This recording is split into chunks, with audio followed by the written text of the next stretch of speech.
The Redmi Note 9 Pro has a new processor, the Snapdragon 720G. Now, how does this perform? We've all seen the benchmarks, but the practical part, it's still not really known. So today, let's check how the Note 9 Pro games, start with a detailed gameplay session of Call of Duty Mobile and of course PUBG, and then check out other popular games to see how the Note 9 Pro fares. If it is smooth with gaming, if there's any heating issues and so on. Hey guys, Ash here from C4E Tech and welcome to my gaming review of the Redmi Note 9 Pro. If you do end up finding this video interesting, please subscribe and consider turning on notifications by hitting that bell icon. Let's now get this video started.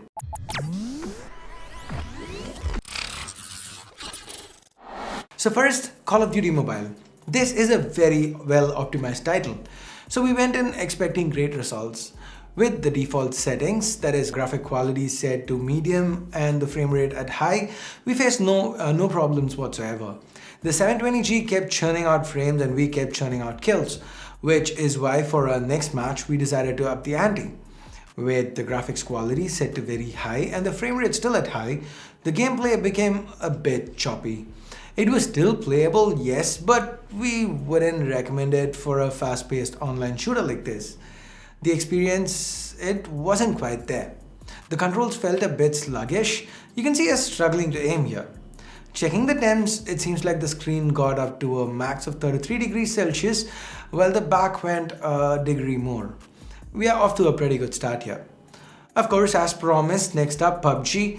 First things first, we cranked up the settings to HD and kept the frame rate at high. Here the Redmi Note 9 Pro held up pretty well. We got a couple of easy kills, tried swapping up and down, panning side to side, and everything seemed to work okay.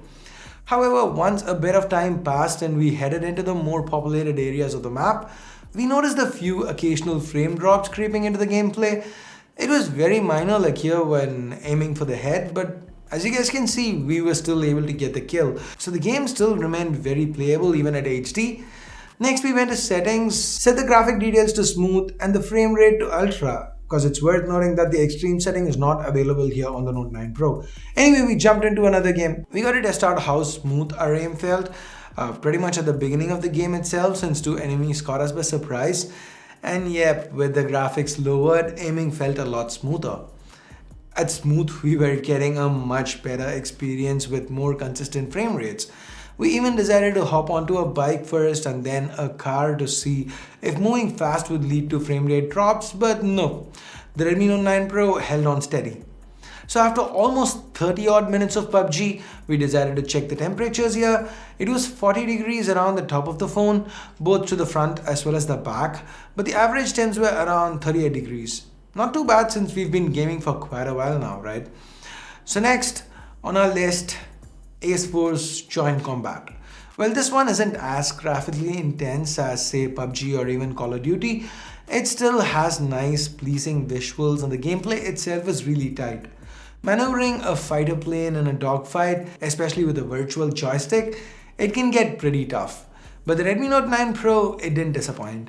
The touch response from the screen was excellent and we had a lot of fun flying around evading enemies and launching missiles.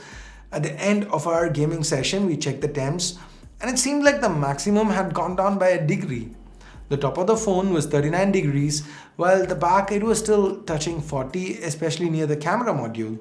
All this intense action had us craving for something a bit more relaxed, so we decided to try out the only casual game on today's list, That Odyssey.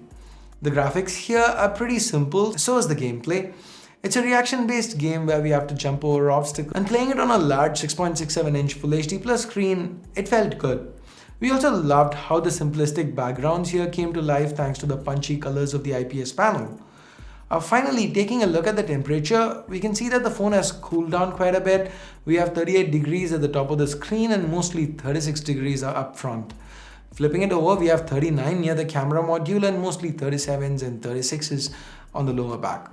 As expected with a less demanding game, the Snapdragon 720G here has had a chance to take a breath. Time now for a racing game and our choice, was Asphalt 9.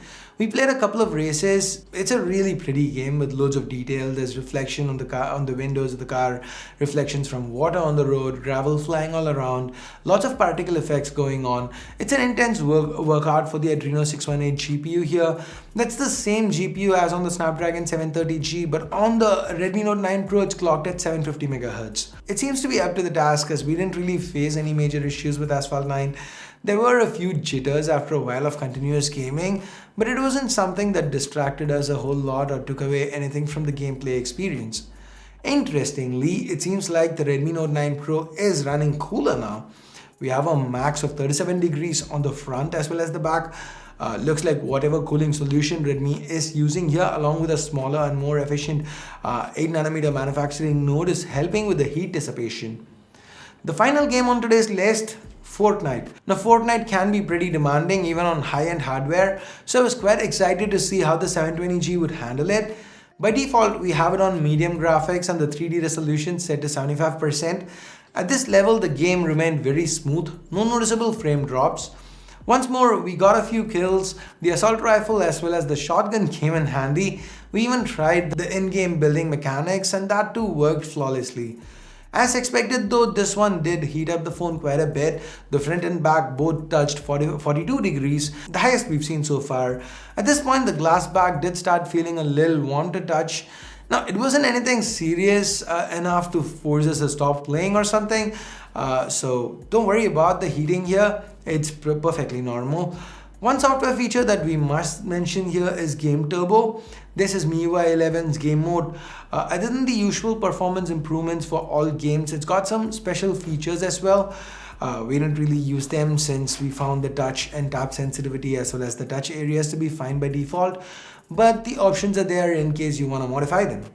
So overall, what's the verdict from a gaming review? The Note 9 Pro does well for a budget gaming phone.